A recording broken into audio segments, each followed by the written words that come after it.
Hi everybody, this is video 7 on creating equations.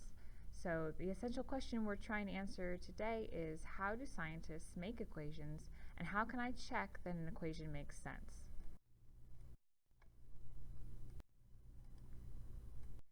In this physics class, there are less than 10 equations that you will need for the entire year, and each of these is really powerful and can be used to solve lots of different types of problems.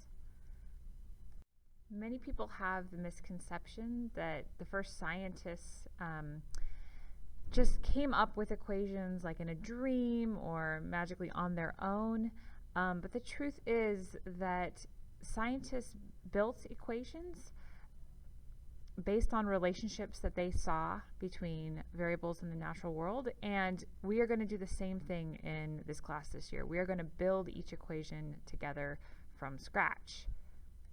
Equations aren't something that we require you to memorize in this class. We always give them to you on tests, but you have to understand how they work and how to use them. The first step in building an equation is to identify the dependent variable and all the independent variables that it depends on. For example, let's say you want to make an equation to scientifically calculate the niceness of each of your teachers. So you call this variable n for niceness. You decide that n, as the dependent variable, depends on only two other variables. The first being the amount of candy that the teacher gives out, which we'll call c, and the amount of homework that the teacher assigns, which you call h. Now you need to figure out what kind of mathematical relationship each of the independent variables has with the dependent variable. For example, when the amount of candy goes up, the niceness of the teacher must also go up. So if both go up, there must be a linear relationship between c and n.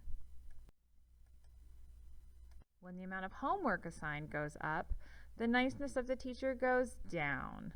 So there must be an inverse relationship between h and n, because as one goes up, the other goes down. Now we can build our equation.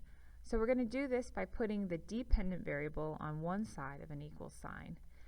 Any independent variables that have linear relationships with the dependent one go on the numerator or top of the other side.